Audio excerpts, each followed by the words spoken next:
সকলের চেয়ার না করলে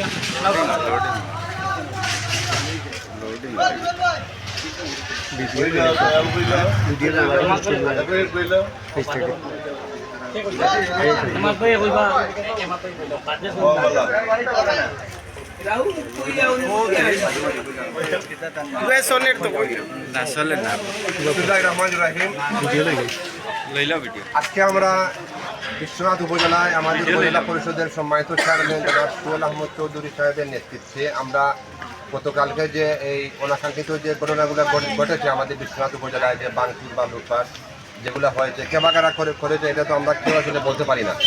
তো আজকে আমরা উপজেলা চেয়ারম্যান সাহেবের নেতৃত্বে আমরা এই উপজেলা পরিষদ সহ আমাদের যে সরকারি কিছু স্থাপনা ছিল আমরা সেগুলো আজকে এগুলো পরিদর্শন করেছেন এগুলো উনি দেখেছেন। তো আমরা চাই সব কিছুর পর একটি বৈষম্যমূলক বাংলাদেশ, একটি অসাম্প্রদায়িক বাংলাদেশ গড়ে উঠবে ইনশাআল্লাহ।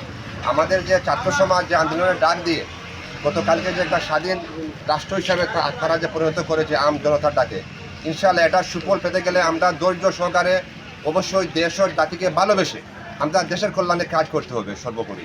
তো আমরা চাই আগামীতে এই সেনা বাহিনীর তত্ত্বাবধানে যে এই সরকার গঠিত হবে সেই সরকারের মাধ্যমে এই ছাত্র হত্যা থেকে শুরু করে পিলখানা হত্যা থেকে শুরু করে এই বাংলার মাটিতে যতগুলো হত্যাকাণ্ড হয়েছে ইনশাআল্লাহ সবগুলো বিচারে বাংলার মাটিতে হবে আশা করি।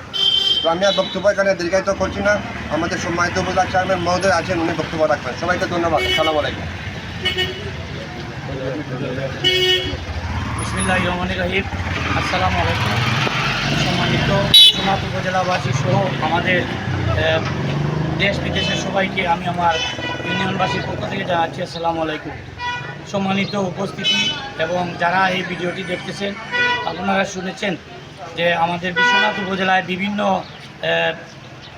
সরকারি স্থাপনাগুলো ভেঙে দেওয়া হয়েছে এবং আরও আমাদের সম্পদ এখানে ভূমি অফিস সহ যেগুলো আছে আমাদের সম্পদ আমরা ঠিকাতে হবে। তারই ধারাবাহিকতায় আজকে আমাদের বিশ্বনাথ উপজেলার চেয়ারম্যান মহোদয় তিনি আমাদের ডাক দিয়েছেন। আমরা উপজেলার সর্বস্তরের সব জায়গার মানুষ এবং আমাদের ইউনিয়ন চেয়ারম্যানবৃন্দ এবং সদস্যবৃন্দ সবাইকে নিয়ে আমরা একটি সুন্দর ভিজিট করেছি এবং দেখেছি। আমরা চাই না এই ভবন ভেঙে দেওয়ার সাথে সাথে আমাদের সম্পদগুলো লুটপাট হোক।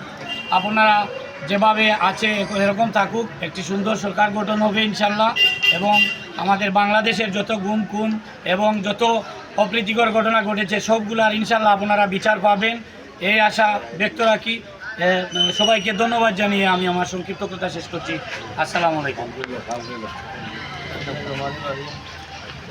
সম্মানিত বিশ্বনাথবাসী, দীর্ঘ 15 বছর পর আমরা এই বাংলাদেশের জনগণ স্বস্তির নিঃশ্বাস ফেলতে পেরেছে।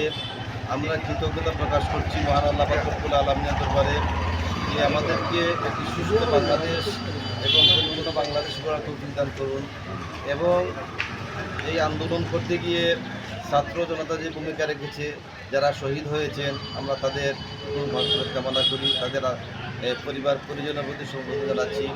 এই বিশ্বনাথ আমাদের, এই বিশ্বনাথের জানমালের এবং সম্পদের রক্ষার দায়িত্ব আমাদের সকলের জনগণের। আমরা সকল বিশ্বনাথের নাগরিকদের আমরা আহ্বান জানাচ্ছি, আমরা যাতে ভাঙচুর লুটপাটের মেতে না উঠে বিশ্বনাথের প্রতিটি মানুষের সকল ধর্মের মানুষের নিরাপত্তা আমাদের দেওয়া দায়িত্ব। এই সব যদি আমরা ধ্বংস করি তাহলে মেরামত আমাদেরকেই করতে হবে। তাই আমাদের অবস্থান থেকে সকলের প্রতি আমরা সকল দায়িত্বশীল আচরণ করি। পরিশেষে আমরা আহ্বান জানাবো এই জনপদের কৃতি সন্তান এম ইলিয়াস আলীকে এই সরকারই গুম করেছিল। আমরা আশা করব এম ইলিয়াস আলীকে আগামীতে যে সরকারি আসবে তার মাধ্যমে ইলিয়াস আলীকে আমরা ফিরত চাই। সকলকে ধন্যবাদ। আসসালামু আলাইকুম রহমতুল্লাহ। আজকে আমাদের দীর্ঘ 15 বছর পর এই সূর্য দেখার অপেক্ষায় ছিলাম। আজকের সূর্যটা এই জাতির জন্য একটা অলৌকিক, তাই আমরা সবাই শুকরিয়া জানাই মহান আল্লাহ পাকের আল্লাহর দরবারে। এবং এই সূর্য যারা দেখিয়েছে শত শত নয় হাজার হাজার ছাত্র জনতার আত্মাহুতির মাধ্যমে আজকের এই সূর্যটা আমরা পেয়েছি। এই সর্বাগ্রে মহান আল্লাহ পাকের আল্লাহ দরবারে তাদের রুহের মাগফিরাত কামনা করছি এবং ধন্যবাদ জানাচ্ছি এই 7 জন সমন্বয়ক 6 জন সমন্বয়ক যারা এই জাতিকে এই সূর্যটা উপহার দিয়ে আজকে